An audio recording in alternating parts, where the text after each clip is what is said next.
They say history is written by the victors, but what if the truth was buried with the fallen? Every secret leaves a trace, if you know where to look. This is The Broken Truth, decoding history, one broadcast at a time. The Broken Truth podcast, where history meets conspiracy. Every case tells a story, every story hides a lie. In the spring of 1947, Washington, D.C. hummed with the sound of new machines.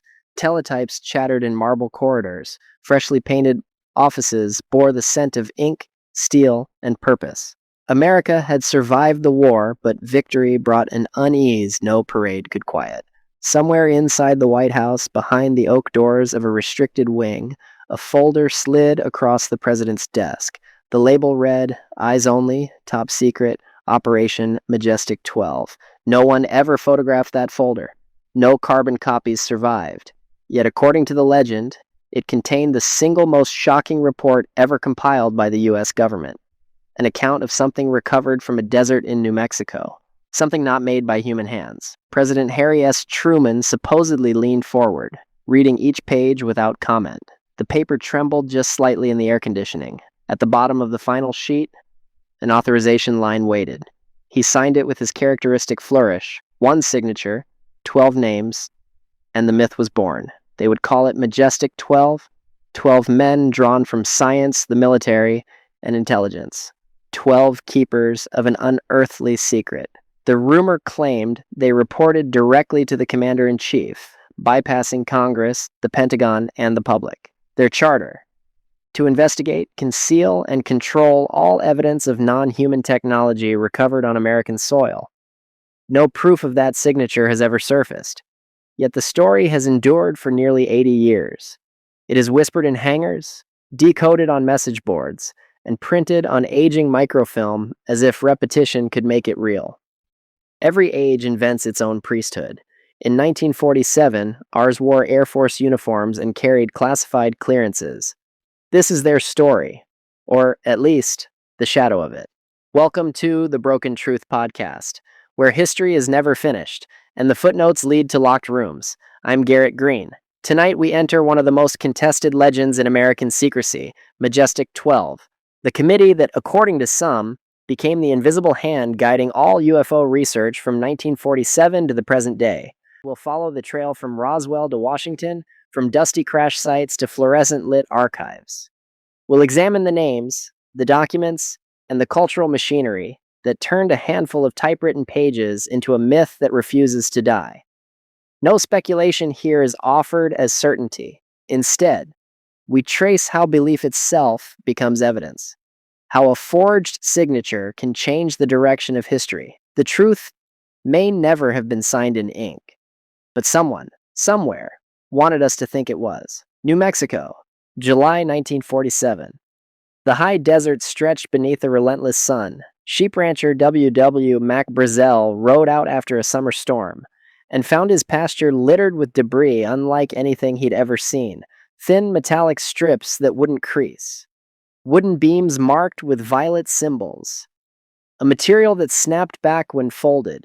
Within days, the local sheriff phoned the Roswell Army airfield. Officers collected the wreckage, boxed it, and issued a press release that shook the world. The Army Air Forces has recovered a flying disc. The announcement lasted less than 24 hours. By the next morning, the statement was rescinded. The debris, officials said, was a weather balloon, nothing more. But the damage was done. The American imagination had opened a door that would never close. The secrecy around Roswell was immediate and absolute. Soldiers ordered silence, ranchers were told to forget, and reporters were warned off the story.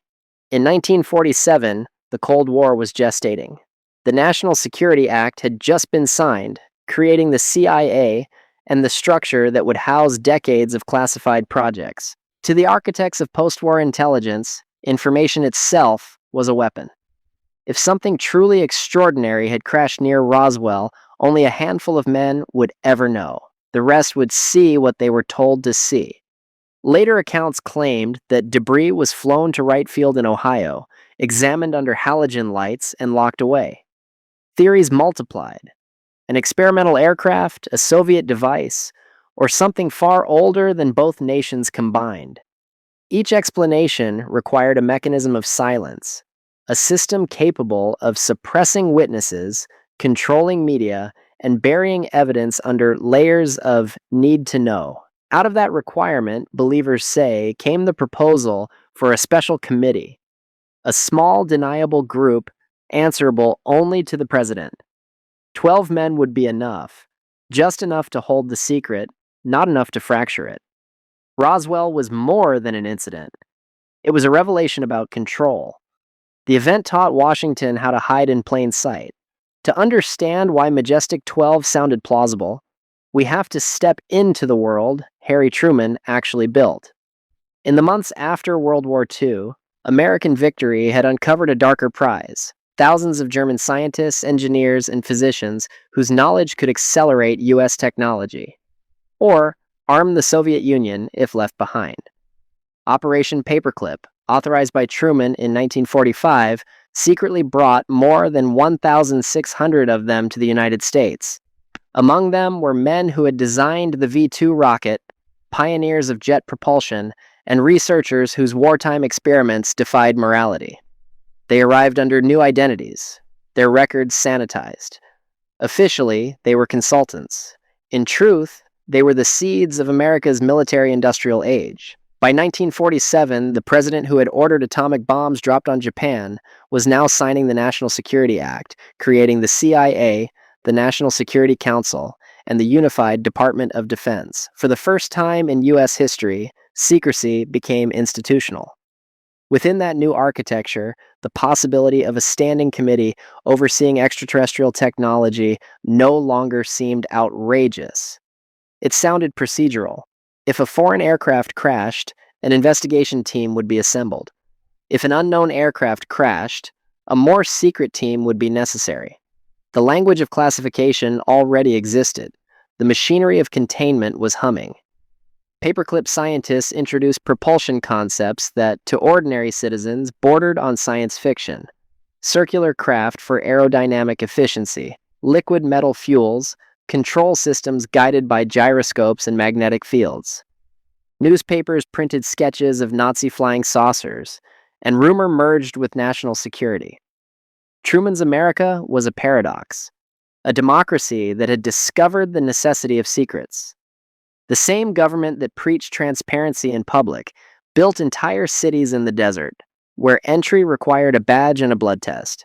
So when whispers emerged of a classified group investigating objects that defied explanation, the soil was ready. People had already seen rockets become meteors and meteors become UFOs.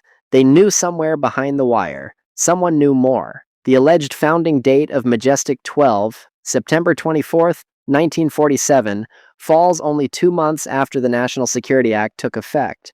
Whether coincidence or clever forgery, the alignment feels deliberate, like a puzzle piece fitting too perfectly to ignore. 12 men.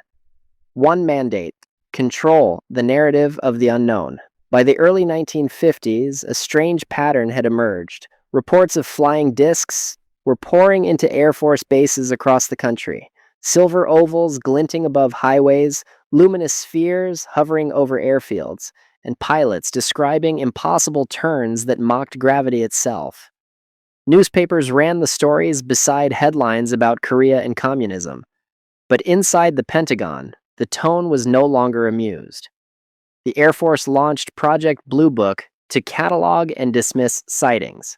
The CIA quietly created working groups to study foreign aerial technology. Yet rumors insisted that a higher authority sat above them all, an unseen committee with access to material evidence, recovered craft, and, some whispered, biological remains. In 1984, nearly 40 years after those rumors began, the first tangible proof of that committee seemed to surface. A Los Angeles researcher named Jamie Shandera came home to a plain brown envelope on his doorstep. No return address. Inside, a strip of 35mm film. He developed it in his kitchen sink and watched as 8 pages of text ghosted onto the negatives. Top secret, magic eyes only, briefing document for President-elect Eisenhower, the 18th of November, 1952. The document read like the outline of a hidden history. It claimed that in 1947, the United States recovered 2 crashed craft of extraterrestrial origin and 4 deceased occupants. To manage the discovery, President Truman allegedly established a secret committee known as Majestic 12, or MJ-12 for short. Each page carried the tone of bureaucratic confidence, matter-of-fact lists of recovery operations, recommendations for containment, and directives for psychological management of the civilian population. It even named the 12 members: Forrestal, Bush, Hillenkoetter, Vandenberg, Twining, and others whose signatures still adorned real Cold War paperwork. If authentic, the briefing was history rewritten in carbon copy. Shandera kept the film quiet for years, sharing it only with a few trusted colleagues, including researcher Bill Moore and physicist Stanton Friedman, one of the era's leading UFO investigators. Friedman cross-checked the names, dates, and military ranks. Much of it matched known timelines. The typist had done their homework. When copies of the documents leaked to the press in 1987, the world of ufology convulsed. Here, finally, was the smoking gun, an official link between Roswell and Washington. But truth has a way of slipping through the fingers of those who chase it hardest. The FBI quickly opened an inquiry. Its conclusion was unambiguous. The MJ-12 documents were completely bogus. Forensic examiners found the Truman signature traced from another memo. The typeface belonged to a 1960s model typewriter. The classification markings were inconsistent with 1940s protocols. Still, disbelief proved easier than faith in bureaucracy. For every flaw investigators found, believers offered an explanation. The documents were retyped to protect sources, copied from originals that had been destroyed, or leaked by an insider planting deliberate errors as a safeguard. And yet, amid the noise, one unsettling truth persisted. No one could identify the forger. No one came forward to claim the hoax. The papers simply appeared, like a message from the void. For some, that mystery was validation enough. The alleged roster of Majestic 12 reads like a who's who of post-war power. Vannevar Bush, head of the Wartime Office of Scientific Research and Development, often called the godfather of modern American science policy.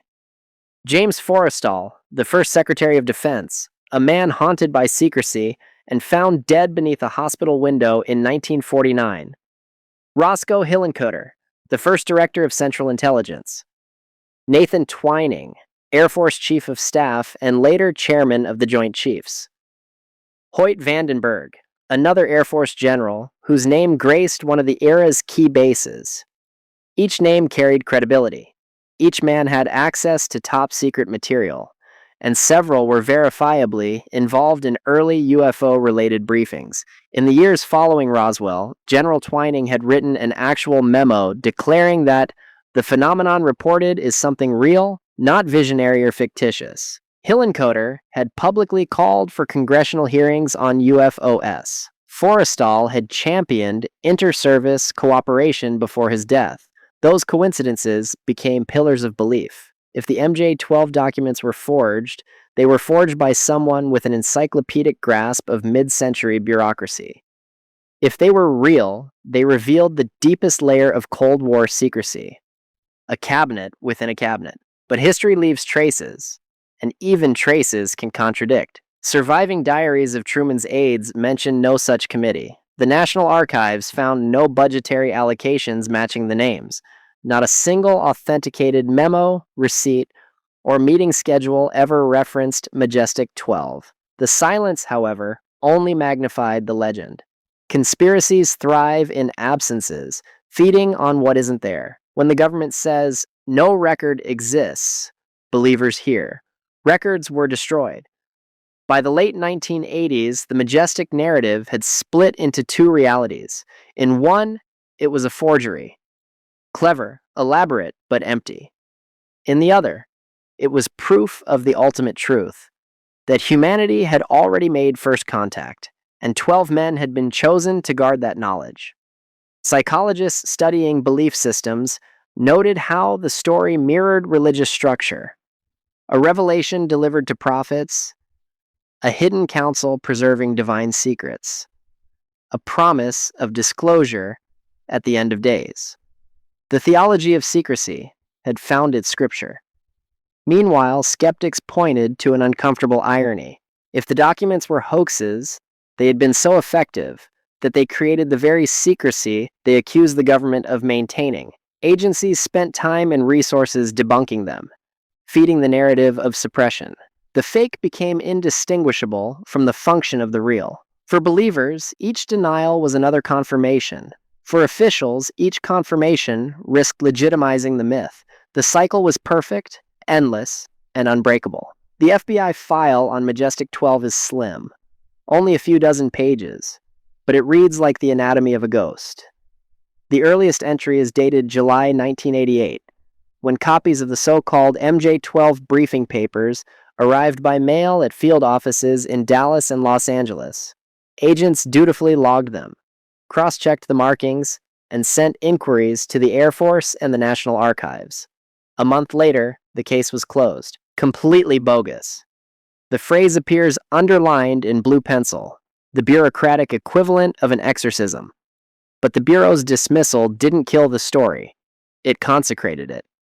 Within weeks, ufology magazines were reprinting the memo with the words circled in red, proof that the government was still, somehow, hiding something. The paradox was complete. A denial became validation. A hoax became a classified truth. 1. The machinery of belief. In the summer of 1988, conferences from Tucson to Toronto echoed with debate. Were the MJ-12 papers an elaborate forgery designed to mislead serious researchers? Or were they a sanctioned leak, a controlled drip of disclosure meant to test public reaction? For believers, the latter explanation fit the pattern. The government had always managed information by half-truth. Why not here? They pointed to the timing. Just as the Air Force was winding down Project Blue Book, just as Ronald Reagan had begun publicly musing about an alien threat uniting humanity, the old myth had been reborn. In coffee shops and rented halls, the faithful unfurled, blown-up photocopies on folding tables, tracing signatures with trembling fingers. The names were real men. The typeface might be wrong, but the idea felt right. A woman in Phoenix claimed her father had seen one of the bodies mentioned in the briefing. A former radar technician swore he'd tracked unidentified targets that vanished above white sands. Each testimony fit neatly into the puzzle, even when the edges didn't match. 2. The debunkers' skeptics, meanwhile, sharpened their scalpels. They noted the anachronisms, the inconsistent page numbers, the mix of top secret and magic eyes only stamps that no real classification guide had ever sanctioned. Linguists dissected the phrasing extraterrestrial biological entities, a term not used until decades later. And yet the most damning evidence was banal. The Truman-Forrestal letter used a signature traced directly from an authentic 1947 memo. Overlay the two and they matched line for line. Whoever forged the document had literally copied the president's hand. Still, no suspect emerged. The forgery was anonymous, artful, and, perhaps most crucially, useful. It kept the UFO debate alive. It gave the press a headline, the believers a creed, and the intelligence community a convenient distraction. 3. The hoax hypothesis. In later interviews, researcher Bill Moore hinted at an uncomfortable truth, that he had cooperated with government contacts who fed him disinformation in exchange for access. The admission split the UFO community. Some saw betrayal. Others saw confirmation that they were watching. If the documents were a psychological operation, their goal was brilliant in its simplicity. Bury fact beneath competing fictions until no one could tell the difference. Feed both sides just enough evidence to fight forever. By the early 1990s, Majestic 12 had become self-perpetuating. Every television special about UFOs invoked it. Every new witness framed their story around it. The forged pages had escaped their author and entered folklore. 4.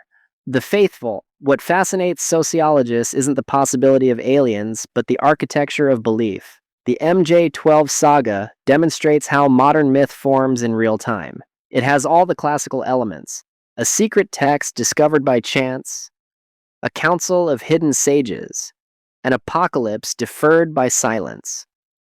For its adherents, Majestic 12 filled the same void once occupied by religion: the need to know that someone, somewhere, understands the mystery.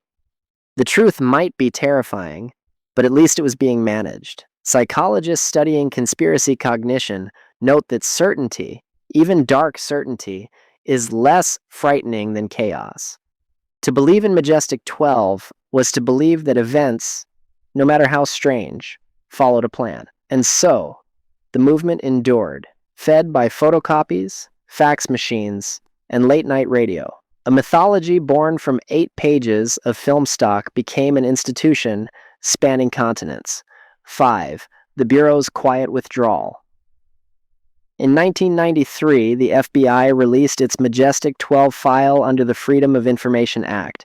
The final page carried no conclusion, only a routing slip. To most, it looked like proof of disinterest. To others, it was a cipher, the last breadcrumb before the trail turned underground. By then, the original witnesses were aging or gone. New generations encountered the legend through cable documentaries and early internet forums. The story no longer needed an author. It existed in a perpetual state of maybe. And perhaps that was the most majestic outcome of all. The alleged mission of Majestic 12 extended beyond mere study. According to later leaks, hand-typed memoranda that surfaced in the 1990s, the committee developed detailed protocols for contact, procedures for containment, medical analysis, and the psychological acclimation of the public. One document, the Special Operations Manual, Extraterrestrial Entities and Technology, 1954, outlined recovery steps in clinical precision. Teams were to secure crash sites within 1 hour, neutralize biological hazards, and transport remains in nitrogen-cooled caskets. Chain of command charts named Majestic as the final authority. Historians found no record of such a manual in defense archives, yet copies circulated widely among collectors. Some appeared aged, their covers stamped with serial numbers that matched real military printing codes. Were they authentic? No one could prove it, but no one could disprove them either. The allure lay in the language. Each page sounded plausibly bureaucratic, stripped of sensationalism. That restraint made it more believable. A lie told calmly always travels farther. Sorry to interrupt your regularly scheduled podcast, but this episode is brought to you by the Broken Truth merch. Support the show. Wear the truth. Official Broken Truth podcast merch is live now. Links in the description. And since you've made it this far in the episode, comment #BrokenTruth and leave us a 5-star review on your favorite platform. Because when you speak up, the algorithm listens. And so does the world. Meanwhile, real incidents continued to feed the myth. In 1952, radar operators in Washington, D.C. tracked bright objects darting over the Capitol. Jets scrambled. Photos appeared in newspapers. The Air Force called it temperature inversion. Believers called it confirmation. In 1961, the abduction story of Betty and Barney Hill added a human element, a glimpse of the entities the manuals described. The public imagination merged fiction and declassified fact until they were indistinguishable. To believers, each new wave of sightings was evidence that Majestic 12 still operated behind the curtain, managing contact, steering disclosure by inches. To skeptics, the committee had become a Rorschach test for Cold War anxiety, a metaphor for power without accountability. By the close of the 20th century, Majestic 12 no longer needed documents to exist. It had migrated into the collective mind, a parable about secrecy, belief, and the human hunger for cosmic hierarchy. When the Air Force launched Project Blue Book in 1952, it was billed as an honest attempt to study unidentified flying objects. Over its 17-year run, it collected more than 12,000 reports, categorizing each as identified, unidentified, or insufficient data. To the public, it looked like transparency. To insiders, it was containment, an elegant way to absorb civilian sightings and keep them safely inside a military filing cabinet. Yet beneath Blue Book, whispers told of darker strata. Pilots who filed reports sometimes received visits from men in unmarked suits. Researchers discovered that certain radar films were removed before review. And every time a particularly convincing case emerged, objects tracked on multiple instruments, corroborated by visual witnesses. The investigation seemed to leap beyond Air Force jurisdiction into a realm no one could name. Believers said that realm was Majestic 12. Across the 50s, secrecy metastasized. The National Security Agency was created in 1952, its existence classified for years. At the same moment, the CIA expanded covert operations across the globe. The American government had learned that silence was a weapon more powerful than artillery.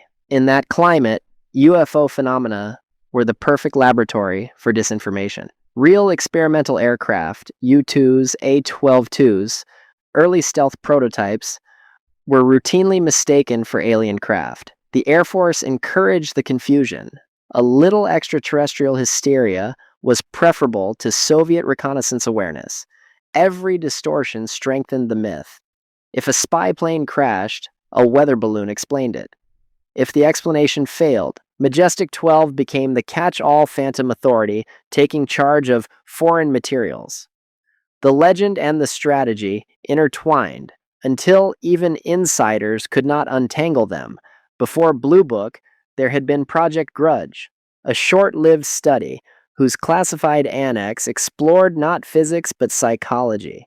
It concluded that UFO believers were victims of war nerves, citizens projecting Cold War anxiety onto the sky. The recommendation: minimize publicity, ridicule witnesses, maintain public calm. That policy endured for decades, yet ridicule bred resentment, and resentment fed the underground. The more official voices dismissed, the louder alternative voices became. When Blue Book finally closed in 1969, declaring no threat to national security, belief didn't vanish, it privatized. Civilian networks sprouted everywhere, exchanging photocopied case files like samizdat literature, and in the background, Majestic 12 grew from rumor into structure, an invisible continuation of everything the government had supposedly shut down. The 1970s cracked secrecy open. The Pentagon Papers, Watergate, and the Church Committee hearings exposed a machinery of covert action so vast that almost any hidden organization suddenly seemed plausible. Americans learned that surveillance, mind control research, and biological testing had all been real. In that context, a clandestine group handling extraterrestrial artifacts no longer sounded absurd. It sounded inevitable. The UFO community flourished in that new distrust. Investigators argued that Blue Book's closure had been camouflage, that the real work had simply moved deeper underground. Freedom of Information Act requests began to peel away fragments of truth, memos acknowledging unknowns, cables referencing foreign technology exploitation, committees with names replaced by black bars. Each revelation felt like another puzzle piece sliding into the Majestic mosaic. By the time the MJ-12 briefing papers surfaced in the mid-1980s, the stage was perfectly set. Hollywood had primed audiences with Close Encounters of the Third Kind and E.T. Reagan had spoken at the United Nations about an alien threat uniting mankind. The myth of a benevolent secret committee fit neatly into that zeitgeist. Half government, half guardian angel. At the same time, genuine research programs persisted under mundane titles. Defense Support Program, Advanced Aerospace Weapons Systems Applications. They studied radar anomalies, plasma physics, human perception. To the public, these were obscure budget lines. To believers, they were the fingerprints of Majestic 12. Each discovery of a new acronym became a revelation. Every reorganization within the Pentagon was read as resurrection. The committee never ended. It simply changed its name. In 1995, the Air Force declassified its exhaustive Roswell report, insisting the wreckage had been part of Project Mogul, a high-altitude balloon system monitoring Soviet nuclear tests. The explanation was meticulous, even plausible. Yet the report's thickness only deepened suspicion. To the conspiracy-minded, over-explanation was itself a tell. Parallel to the official narrative, leaks multiplied.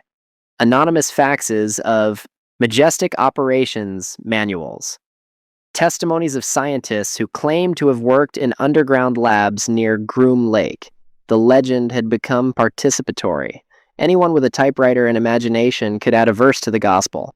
Scholars of folklore began treating MJ-12 as a living myth, a structure evolving to fit new eras. Where the Cold War once provided the adversary, the new millennium would offer globalization, surveillance, and technology beyond comprehension. As computers shrank and the internet expanded, secrecy itself changed form. Classified vaults became encrypted drives. Whistleblowers replaced couriers.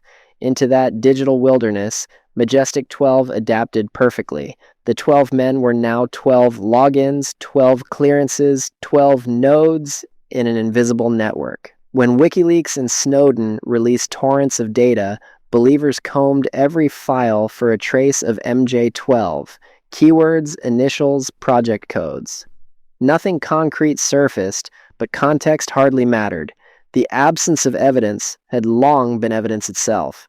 Then came a new spark. In 2017, the New York Times published a quiet bombshell.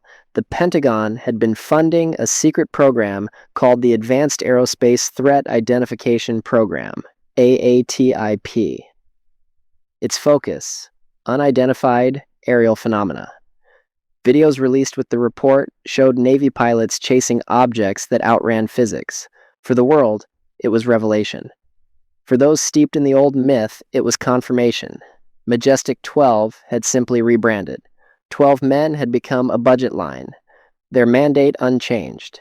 Senators demanded briefings. The Department of Defense promised transparency while creating yet another office, the All-Domain Anomaly Resolution Office.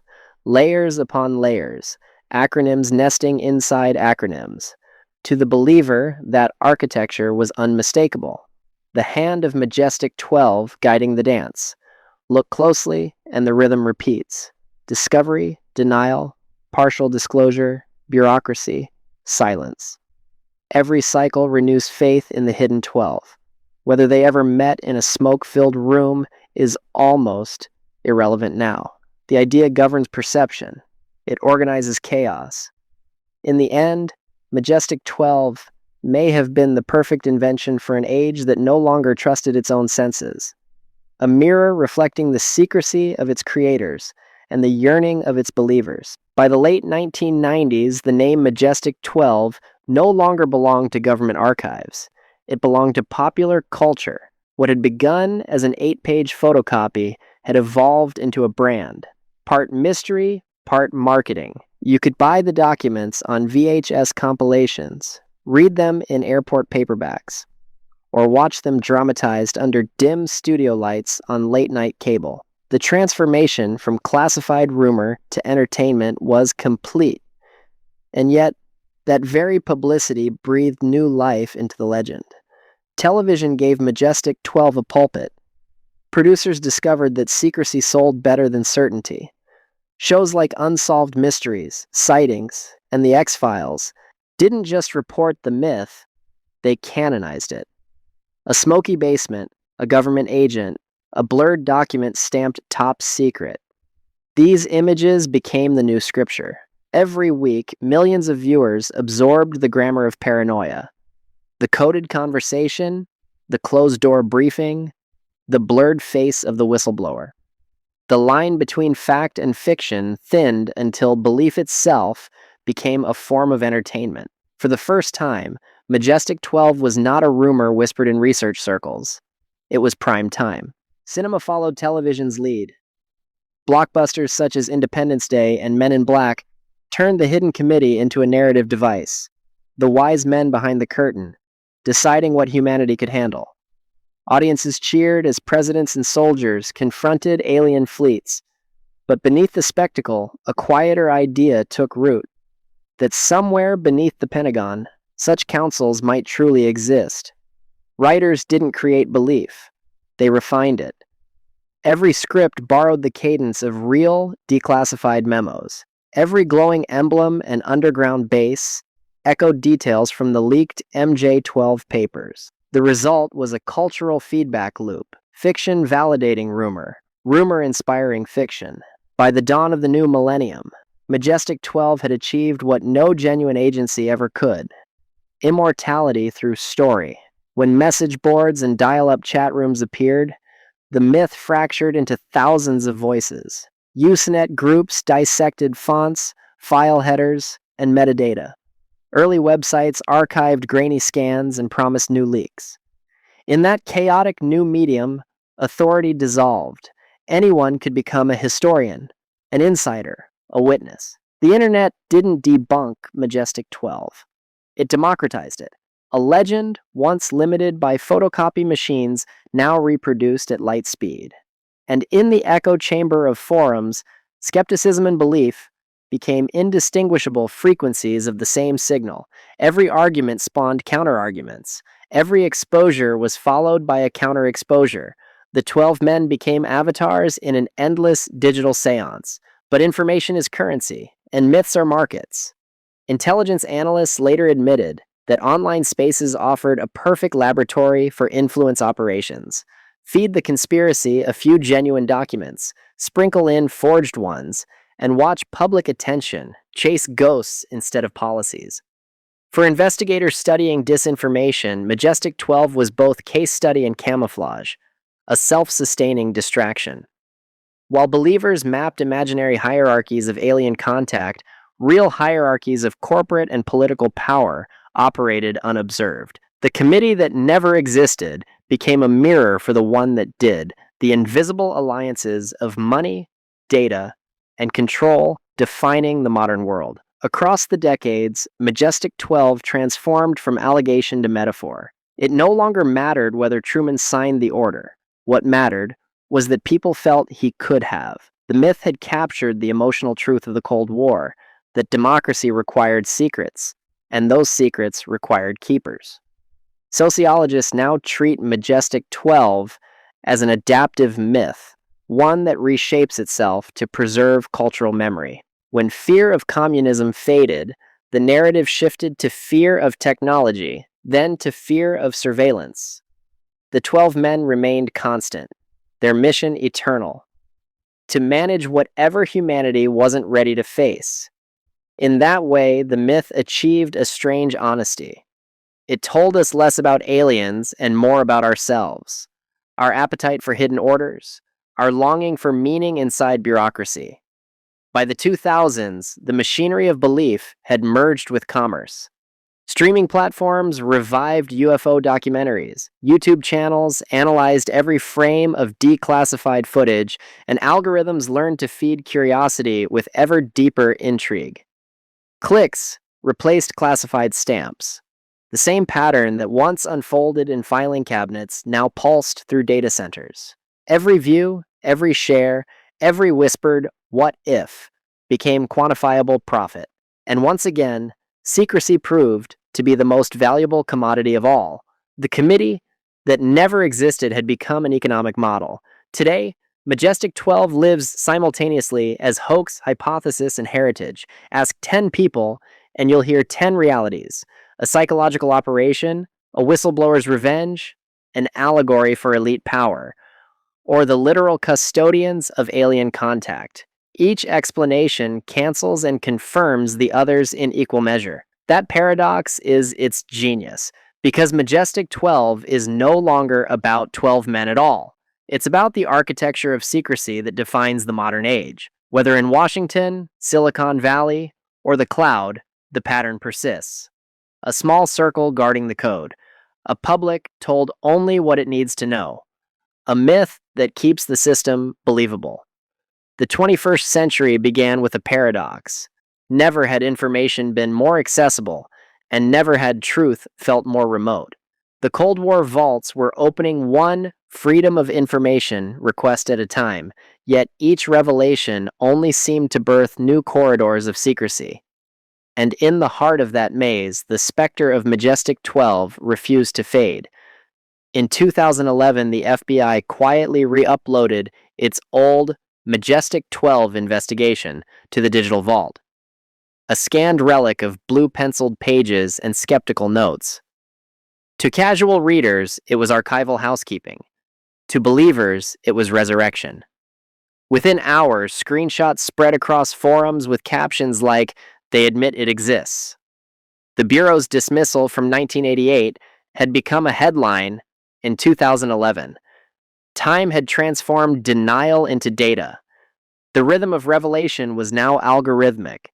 A declassified memo here, a shaky cockpit video there, each feeding a public forever hungry for the next piece of the puzzle. And with every upload, the question returned: who still decides what we can know? In 2017, that question tore through mainstream news when Navy aviators released infrared footage of objects performing impossible maneuvers off the U.S. coast. The pilots called them tic-tacs. The Pentagon confirmed the videos were real, though the objects remained unidentified. For the world, it was a headline. For the keepers of the old legend, it was prophecy fulfilled. If those craft weren't human, then somewhere, someone had been studying them all along. And who else but Majestic 12, or its modern successor, could authorize silence across so many decades? By 2021, congressional hearings on unidentified aerial phenomena were broadcasting live on C-SPAN. Uniformed officials admitted what skeptics had long demanded, that unknowns exist, that some incidents remain unexplained, and that data had been underreported for years. They promised transparency, but every promise arrived with a new acronym: AATIP, UAPTF, AARO. To believers, each fresh office was a rebirth of the same old order. To bureaucrats, it was business as usual, a new folder in a cabinet labeled Need to Know. Then came the insiders. Former intelligence officers began hinting at crash retrieval programs, at materials not of this earth. One claimed oversight committees were being misled. Another spoke of legacy programs, predating the current structure by 70 years. Every interview revived the same rumor: a lineage tracing back to 1947, preserved by compartmentalization, known only to a select few. 12 men, 12 files, 12 decades of silence. The names changed. The geometry didn't. Modern journalism, caught between skepticism and spectacle, rediscovered the language of secrecy. Phrases like "sources familiar with the matter" echoed the phrasing of the original MJ-12 briefings. Television anchors spoke of classified annexes and off-the-books programs, feeding the same appetite that once devoured microfilm and mimeographs. But the difference now was speed. Where the 1980s needed a photocopier, the 2020s needed only a tweet. Narratives metastasized overnight, proof and parody indistinguishable in the scroll. Majestic 12 had become a digital archetype, the symbol for whatever the state refused to name. Even scientists began tiptoeing back into the forbidden conversation. Astrophysicists published cautious papers on technosignatures. Defense contractors pitched non-terrestrial materials analysis. Every legitimate study reignited the question of custody. If such research truly existed, who funded it? Who classified it? Who decided what could be revealed? The structure was familiar. Limited clearances, multi-agency oversight, private subcontractors. Exactly the environment where a Majestic 12 could thrive. Not as a single room of men, but as an ecosystem of permissions. The myth had outgrown its founders. It was now procedural reality. Somewhere along the line, Majestic 12 ceased to be a conspiracy theory and became a philosophy. The belief that truth trickles downward through hierarchies, that revelation must be managed like radiation, powerful, useful, but dangerous in excess. Governments learned that total secrecy breeds rebellion and total transparency breeds panic. Between those extremes lies the narrow channel of control. The modern disclosure movement sails that channel, waving the same flag first raised in 1947. We can handle the truth, but can we? History suggests otherwise. Each new glimpse of the unknown births a greater mystery, and somewhere in that expansion hides the justification for another secret. Imagine, for a moment, that the myth is true, that in 1947, a committee of 12 men met under fluorescent light to draft a charter of silence. That, as the years passed, the names changed, the minutes vanished, and the mission became instinct. By now, none of them remain alive, yet their logic governs entire institutions. Protect the source, control the narrative, contain the unknown. Perhaps Majestic 12 never needed to exist as flesh and blood. Perhaps it exists as policy, the unspoken rule that the extraordinary must always be ordinary until proven otherwise. Every conspiracy hides the same equation. The gap between what we know and what we feel must be true. That gap is emotional, not mathematical. It's measured in trust, in trauma, in the silence of institutions. When governments classify a truth, they create not absence, but invitation. The imagination rushes to fill the void. The genius of Majestic 12 lies not in its forged signatures or technical jargon, but in its understanding of human nature. It doesn't need to prove itself. It needs only to exist in the space between secrecy and longing, because we want to believe that someone knows what we don't, that mysteries are mapped, that chaos has custodians. The 20th century built its cathedrals of secrecy from concrete and code. Los Alamos, Langley, Fort Meade. Inside those walls, compartmentalization became theology. No one saw the whole plan, only their fragment. Knowledge was sliced into security clearances, each a rung on an invisible ladder. That architecture still governs our digital world. Today's clearance is an algorithm.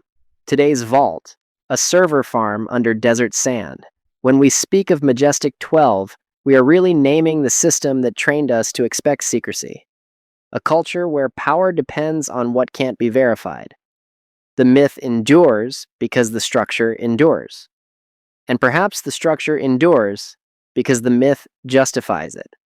For centuries, faith promised meaning in the absence of proof. Now conspiracy does the same. Where religion offered divine order, Majestic 12 offers bureaucratic order.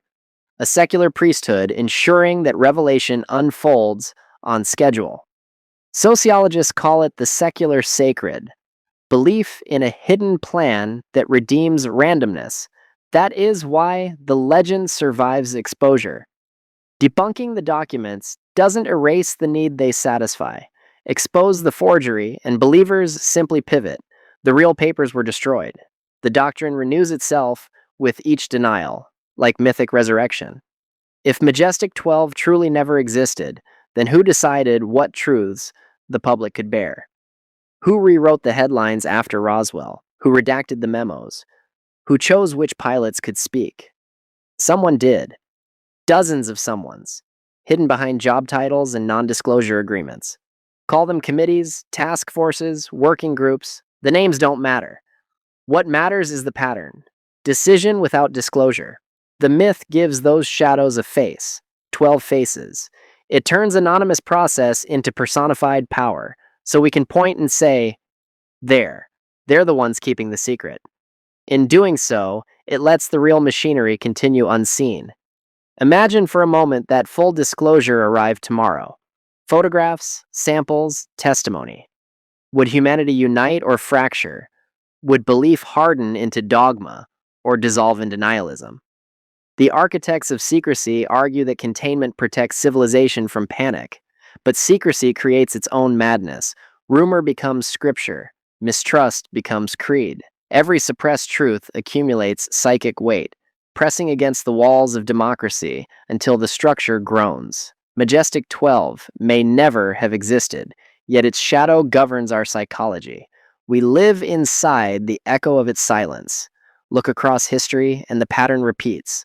12 jurors in a courtroom, 12 apostles at a table, 12 stars on the flag of a union. 12 is the number of completion of cosmic symmetry. Whoever forged the MJ-12 papers understood that symbolism. They built a myth that felt ancient the day it was born, because deep down, humanity doesn't fear that the universe holds secrets. We fear that it doesn't, that no one is steering the ship, that the sky is empty. Majestic 12 is our answer to that fear, a promise that someone, somewhere, keeps watch. As artificial intelligence parses our data and satellites map our every movement, the notion of a single secret council almost feels quaint. Yet the principle remains. Information flows upward, interpretation flows downward. We have replaced the 12 men with 12 million lines of code, but the gatekeeping endures. The next Majestic 12 may not wear uniforms. It may wear access credentials, its meetings conducted by algorithmic consensus. The myth will evolve again, because every era needs its own invisible guardians. And when future historians sift through our encrypted archives, perhaps they will find fragments, metadata, timestamps, ghost entries, and wonder whether a committee once ruled the invisible. They will call it something new. But its spirit will be the same. The legend of Majestic 12 ends the way all enduring stories do, not with proof, but with reflection. The documents have been scanned, the signatures traced, the witnesses aged and gone, yet the idea refuses to die. Maybe the committee never met behind those closed doors in 1947. Maybe the Truman letter was only clever ink and a typewriter with a mismatched ribbon. But the myth speaks to something real, the weight of secrecy that hums beneath the American century, the quiet understanding that knowledge itself is a weapon, and that power begins with the decision of who may see. Every time another file is declassified, another is born. Every denial births a new believer. The circle never ends, it only widens. In the long twilight between truth and fabrication, Majestic 12 remains a mirror. When we look into it, we see our own reflection. Our hope that someone knows the plan. Our fear that no one does.